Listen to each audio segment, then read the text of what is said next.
আল্লাহ রাব্বুল আলামিন বলেন, মান ইউতি'আল্লাহা ওয়ার রাসূলা ফাউলাইকা মা'আল্লাযীনা আন'আমা আল্লাহু আলাইহিম মিনান নাবিয়্যিনা ওয়াস-সিদ্দীকিনা ওয়াশ-শুহাদা'i ওয়াস-সালিহিন ওয়া হাসুনা উলাইকা রাফীকা। আল্লাহ রাব্বুল আলামিন বলেন, মান ইউতি'আল্লাহা ওয়ার রাসূলা, যারা আল্লাহর বিধান মোতাবেক এবং নবীজির তরিকা মোতাবেক নিজের জীবনকে পরিচালিত করতে পারবে, তারা চার প্রকার নিয়ামত প্রাপ্ত বান্দাদের সাথে জান্নাতে থাকতে পারবে।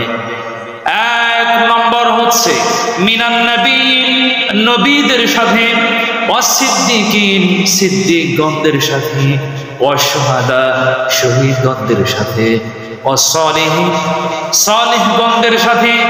এই চার প্রকার নিয়ামত প্রাপ্ত বান্দাদের সাথে জান্নাতে থাকতে পারবে যদি তারা আল্লাহর বিধান মোতাবেক এবং নবীজি সাল্লাল্লাহু আলাইহি ওয়াসাল্লামের তরিকা মোতাবেক নিজের জীবনকে পরিচালিত করতে পারে।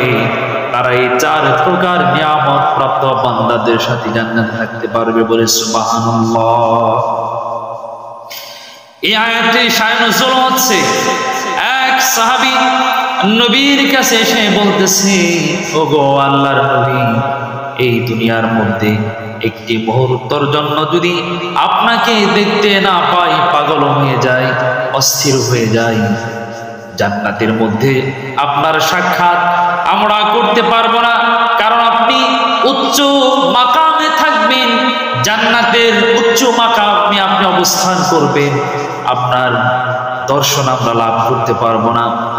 এই কথাটি বলার সাথে সাথে আল্লাহ রাব্বুল আলামিন জানায় দিলেন, আমার নবী, আপনি আপনার সাহাবীদেরকে বলে দেন, আপনার উম্মতদেরকে বলে দেন, মান ইউতি'আল্লাহা ওয়ার রাসূলা ফাউলাইকা মা'আল্লাযীনা আলাইহিম মিনান নাবিয়্যিনা ওয়াস-সিদ্দীকিনা ওয়াশ-শুহাদা'i ওয়াস-সালিহিন ওয়া হাসুনা উলাইকা রাফীকা।